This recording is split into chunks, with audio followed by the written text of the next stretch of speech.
전문가가 말해주는 돈 되는 법. 지난주에 이어서 이번 주에도 공매도 얘기해보도록 하겠습니다.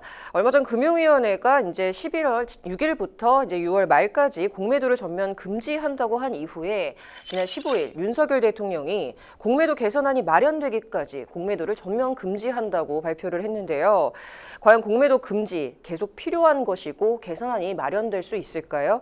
오늘은 공매도 금지에 관한 이야기 한번 계속해서 나눠보도록 하겠습니다. 변호사님 어서 오세요. 변호사님 어서 오십시오. 네, 안녕하세요. 네, 자 이번 15일에 윤석열 대통령이 다시 직접 공매도 전면 금지 배경에 대해서 설명을 했는데요. 변호사님, 공매도 금지에 관한 정부 의지가 좀 강력해 보입니다. 이에 관한 설명부터 좀 해주시죠.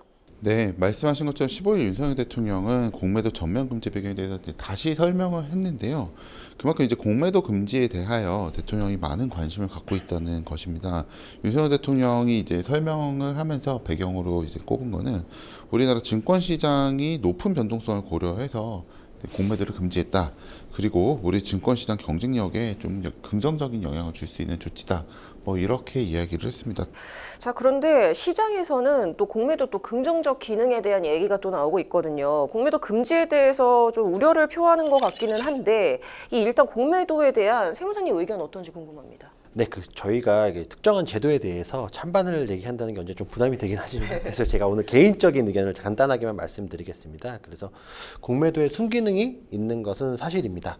그동안 우리 시장에서는 이제 불법 공매도로 인하여 가지고 개인 투자자들이 피해를 보았던 면이 많았기 때문에 많은 분들이 이제 공매도 금지 조치가 필요한 것이 아니냐라고 좀 생각을 하고 있는 방면이거든요. 네. 그래서 세무사님께서는 좀 이번 공매도 전면 금지 조치 좀 필요한 것이었다라고 얘기를 좀 해주셨고 변호사님 의견은요?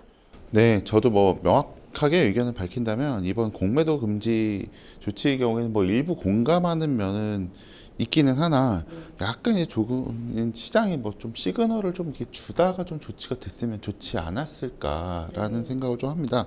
다만 이제 금융위원회로서는 대통령의 의지가 강력하면 어쩔 수 없이 좀 급하더라도 추진을 할 수밖에 없는 면도 있지 않나 하고 생각하는 것도 있고 또 이번 공매도 전면 조치라고 하기에는 일부 이제 반드시 필요한 경우는 또 할 수 있도록 하고 있습니다. 그래서 뭐 전면 금지 조치고 매우 급진적이냐라는 거에 대해서는 뭐 또 이견이 있기도 합니다. 네, 뭐 명확하게 말씀드린다고 했는데 말이 좀 길어지네요, 이제. 네, 굉장히 민감한 주제이기 때문에 그래도 소신껏 말씀을 해주신 것 같고요. 자, 이번 공매도 금지 조치가 사실 전면 금지라고 불리기는 하지만 실은 좀 허용되는 경우도 존재를 한다라고 말씀을 주셨는데 이거 어떤 경우일까요? 네, 앞서 말씀드린 것처럼 이제 공매도란 제도 자체가 반드시 필요한 경우에는 예외적으로 허용되겠다라고 좀 얘기가 나오는데요. 먼저 그 시장의 조성자가 시장 조성 호가를 제출하는 경우에는 예외적으로 허용이 되고요. 또 유동성 공급자가 유동성을 공급하는 경우에도 예외적으로 또 허용이 되고 마지막으로 뭐 ETF나 ELW와 같은 위에서 이제 필요한 경우에는 꼭 이런 경우에는 꼭 필요한 경우에는 공매도가 좀 예외적으로 허용된다고 설명드릴 수 있습니다. 네. 자, 한편 기관 투자자들 경우에는 이 공매도 금지에 대해서 우려를 하고 있는 분위기입니다. 이 부분은 어떤 이유 때문이죠?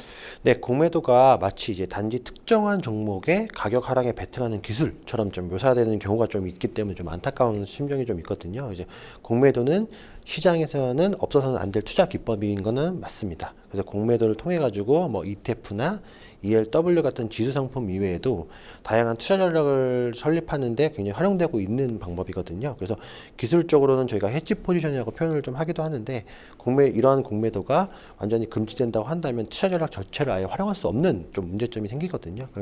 또한 시장에서는 유동성이 줄어들게 되는데 금융시장에서는 유동성이 좀 굉장한 중요한 포인트가 됩니다. 금융이라는 것 자체가 금전을 융통하는 거기 때문에 유동성이라는 것들이 사라지게 된다고 한다면 금융산업 자체가 이제 사라지는 것 같다고 표현할 수 있기 때문에 좀 신중하게 접근할 필요가 있습니다. 네, 그렇다면 마지막으로 좀 이제 변호사님, 세무사님 두 분 다 공매도 금지 관련해서 또 한마디씩 해주신다면요? 예, 제가 먼저 그냥 간단하게만 말씀드리면 결국 이제 공매도 금지를 위해서는 공매도를 하기 위한 대차계좌 관리가 정말 필요하다라는 부분을 먼저 중점적으로 말씀드리고 싶은데요. 공매도 자체의 기능을 이제 부정적으로 아무래도 좀 생각하시는 분들이 많겠지만 공매도를 불법적으로 이용하는 것들을 반드시 이제 제도와 개선을 통해서 막아야 되는 부분이거든요.